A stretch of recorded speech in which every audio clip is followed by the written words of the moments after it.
We all remember last week how I said I was going to take a week off sparring because of the knee injury. Well, this happened.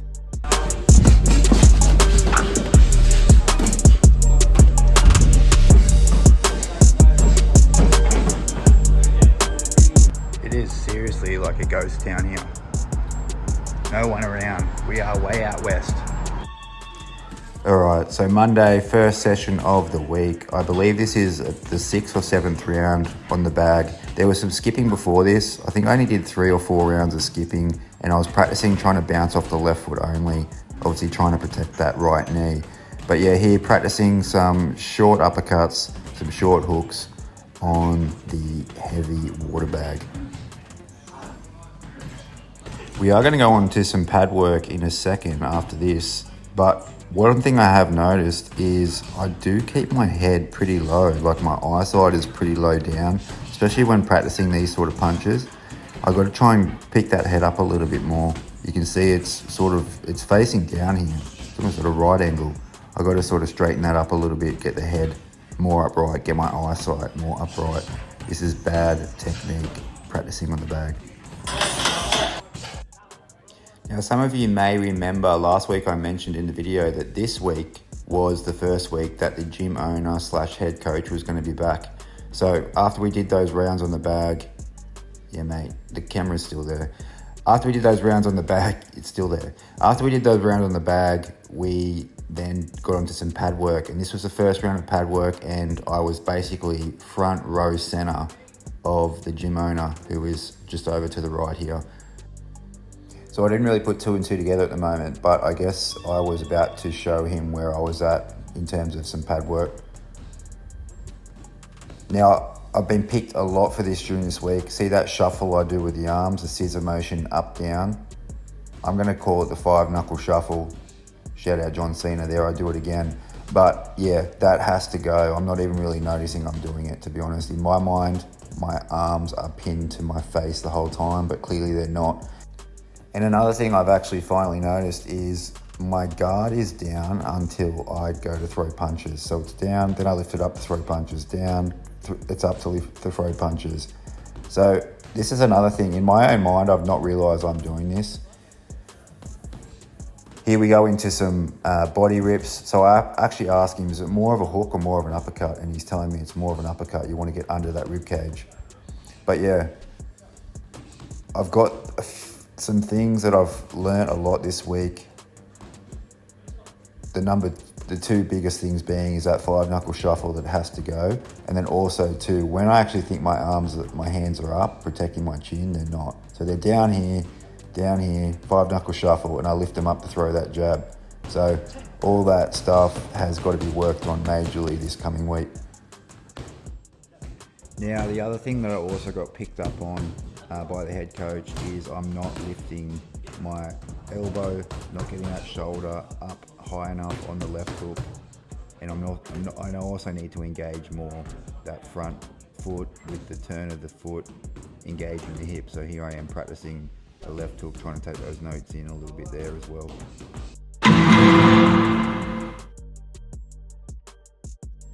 Straight onto our warm-up skipping, so you will see I'm bouncing majorly off that left leg.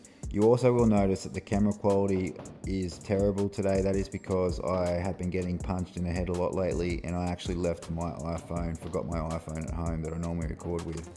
The coach comes up to me here at this point and he says, listen mate, it's time to pack it up, call it quits. But actually no, he's telling me about getting more of a twist in the shoulder, more of a rotation in the fist to get those knuckles over a little bit more. So something else to think about.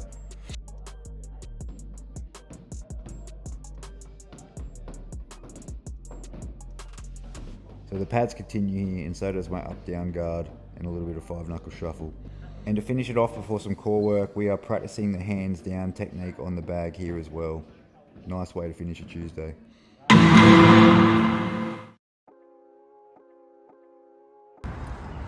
It is seriously like a ghost town here.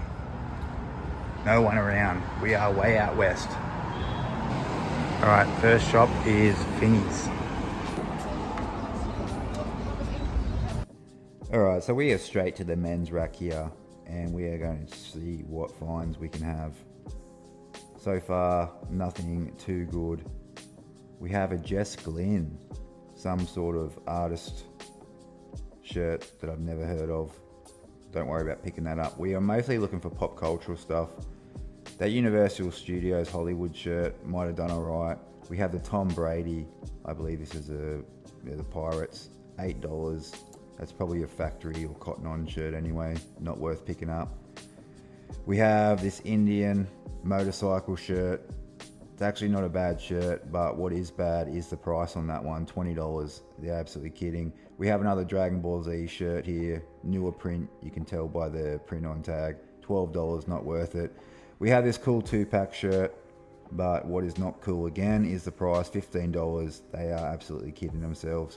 We have a fake Miami Heat Jimmy Butler jersey here, and we can tell it's fake because of the tag that says made in Thailand, makes it a little bit obvious. And then to the inside tag on the inside seam is not what it should be. We then find this cool early 2000s Simpson polo that is way overpriced at $15. I don't know what op shops are thinking these days. We're onto a new op shop here. This is Salvo's, and we can see already that new age AC/DC was $3, so they got way better pricing here. We have this Fox long sleeve, Fox Racing motorcycle shirt that I was going to pick up. I actually don't end up picking that up, but that was $5. That wasn't a bad price to start off with. And then we find this one. I'm not too familiar with this brand, but what I am familiar with is good quality clothing. And we can see here there's been a lot of effort going into it. A lot of stitching, the cotton felt good. So I ended up looking this up and it was worth picking up for $5. We have the Alien Ant Farm. And then towards the back end of the rack here, we find two good pickups. 2011 All Blacks jersey, Canterbury jersey, $5 on that, gonna grab that. And then we find this vintage All Blacks jersey by Adidas. I believe this is early 2000s, so good pickups. And then on the way home, we stop by another Vinnie's, I believe, and we find one good shirt, the Ozmates, made in Australia XL, $6, with the cool Commodore 90s graphic on the back. Right, so now we're gonna do the worst part of reselling, which is basically the cleaning. We've got the steamer here and the photographing. So put everything out, take the photos, and then once we've done that, we can then list it up on Depop. Mostly I sell on Depop. I've got to start listing some things on eBay because eBay has a bigger audience. Depop sells quicker, but you generally get a little bit less for items on Depop. So some specialty items normally sell better on eBay. So that's what we do. We take it on this table here, take photos, get it cleaned, get it listed, and then when it sells, we get it posted. To recap on today's pickups, we have the Doghouse, which is a surfing brand sleeve. We have the Alien Ant Farm by American Apparel. We paid $5 on that, and the other one was these Offends Easy Rider Jort swim shorts. So don't ever underestimate a pair of shorts that look like jorts, but you can swim in. Talk about swimming. Got these ones at the Salvos. $3 ticket on these Billabongs. These are a little bit shorter than what is cool these days, but hopefully these ones should get an easy 15. So get a 5X on that. Two of my favorite finds from today are these All Black. We have a 2011 World Cup jersey on the Canterbury tag. Nothing on the back, but still just a classic piece. And then we have this one, the heavy cotton All Blacks Adidas on the faded Adidas tag. What era this is, I'm gonna say this is probably late 90s, early 2000s. I have to look into when Adidas did the merchandising for the All Blacks, but this is like that heavy cotton sort of design that you used to have for jerseys. So nice stitching on it, good condition, no holes, no tears, no real fading. So that's a nice piece. I'm gonna keep one of these pieces. I don't know which one yet, but one of them I'll keep. I actually quite like them. We also have this one. Feels like a nice quality cotton. There's a lot of stitching going on here. There's been a lot of effort put into making this shirt. So that's why I was curious enough to look it up. And then finally, the last piece, which is probably my favorite. We have the Ozmates, made in Australia. I'd say too, this is late 90s, early 2000s. Got the big boy, heavy cotton polo with the high voltage Commodores on the back. Look at that graphic. If that doesn't say 90s, I don't know what does. There we go. We actually have a date there. Feb 1993. So that is a nice pickup piece and probably my favorite find of the day. Let's get back to training. All right, as a warm-up, we are working on reaction and timing with this headband ball thing. All right, here we have some ankle weights strapped to my ankles and just practicing some shadow boxing footwork. Not even sure if that's that great of an idea, but I do it anyway. And then here I'm actually yelling at the camera with blaring music, talking about drinking microplastics. And then don't even ask here. Don't even ask what I'm doing because I don't have an answer. All right, and then we go on to some plyometric push-ups, trying to work on that explosiveness, which is not looking too explosive just now. But we superset these with these resistant band lateral raises, and then also into some punching with the resistance band as well. Working on the rear hand and then working on the jab.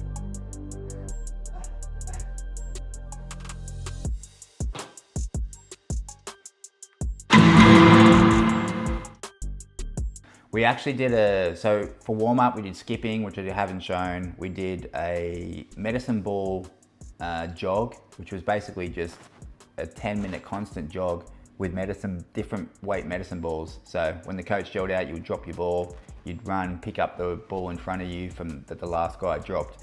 And we did that non-stop for 10 minutes as a warm up. That cooked the legs pretty quickly. And then yeah, straight into sparring. I got in straight first, so that was good. Didn't have to wait around. And actually got in with one of the coaches. And originally, yeah, my plan was to just keep my feet planted, not move around so much, try and hold the center of the ring, and I guess work more on defense and just work more on counter punching.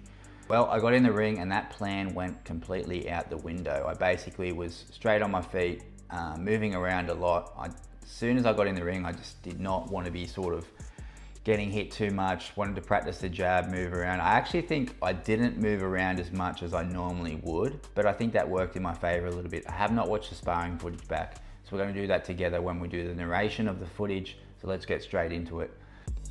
All right, so here we go. This is the first round of 3. I do actual 2 3-minute rounds. So the first 2 rounds were 3 minutes, and then the last round was a 2-minute.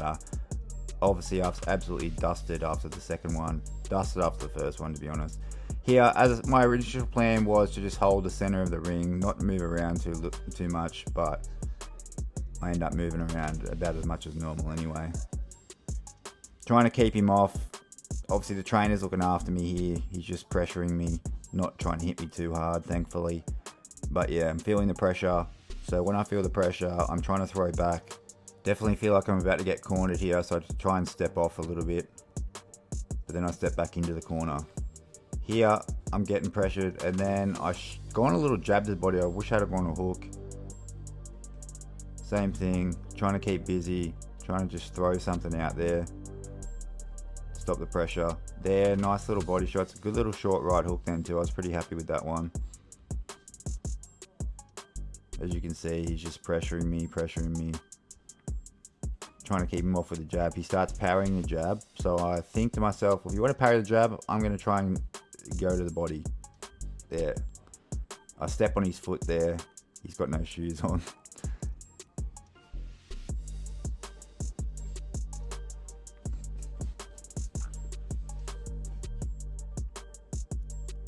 pretty lazy there trying to get out of the corner. Body, bit more body. The glove was up that time actually. So that left hook got the glove, which was good. Trying not to get trapped.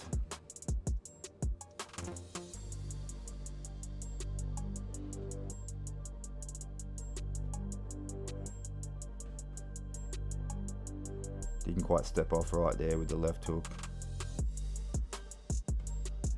Parries the jab then, lazy jab. Managed to fit in a little 5-knuckle shuffle there or two. Go to the body.